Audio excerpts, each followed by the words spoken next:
Como podéis ver, no estamos en La Rioja. Los viñedos no están tal y como los queremos. Vamos a esperar un poquito más a que estén perfectos. Por lo tanto, hoy hablaremos de las botellas de vino.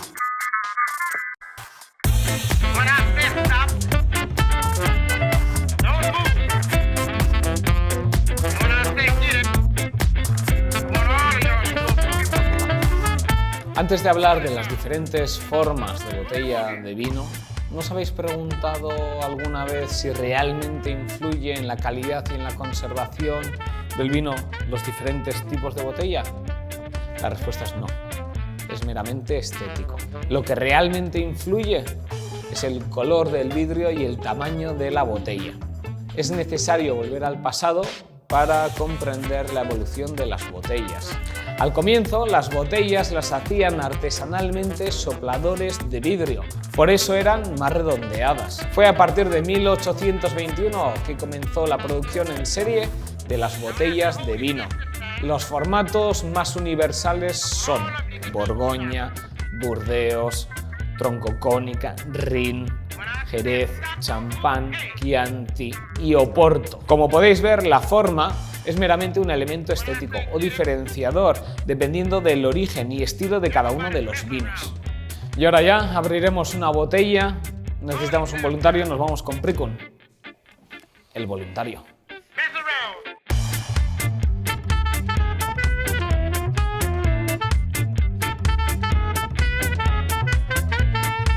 Por último, usaremos nuestra bomba de vacío y nuestro tapón. De esta manera evitamos una sobreoxidación del vino al retirar el oxígeno de la botella. Así como la forma de la botella no importa para su conservación, el color sí.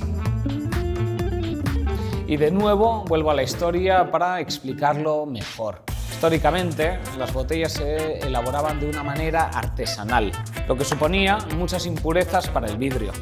Esto a su vez oscurecía la botella. Con el tiempo se dieron cuenta de que a la botella más oscura mejor se conservaba el vino. De ahí a que la función del color en la botella sea una función protectora. En el mercado encontraremos diferentes notas, diferentes colores, desde los más claros transparentes a los más comunes verdes, marrones, azules, incluso opacas. Existen 10 tamaños de botellas de vino. Van desde los 18 centilitros hasta los 15 litros en cuanto a vinos tranquilos. En cuanto a los espumosos, podemos llegar hasta los 30 litros. Vamos desde la Piccolo, media botella, botella estándar, Magnum, doble Magnum, Jeroboam, Imperial, Salamanzar, Baltasar, Nabucodonosor. ¿El tamaño importa?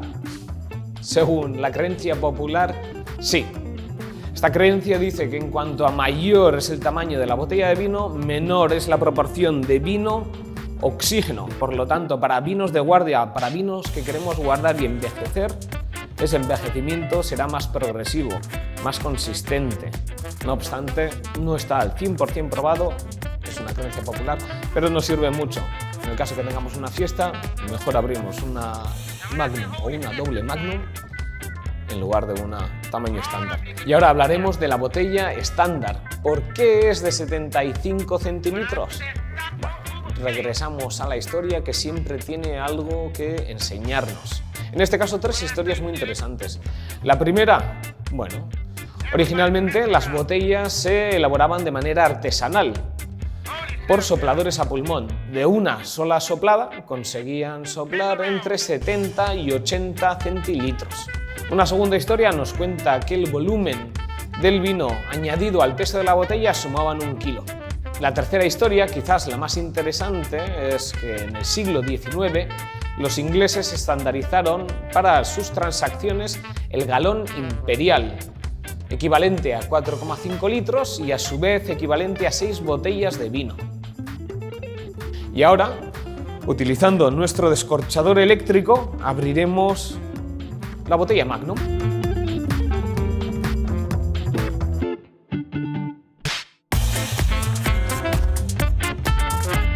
Y como podéis ver, debido a su potencia, descorcha la botella sin ningún problema. Y para terminar, Usaremos nuestro tapón hermético. Al bajar la pestaña se hincha y una vez introducido en la boca de la botella, evitamos la sobreoxidación del vino. Y continuamos con The Art of Good Living en el siguiente vídeo.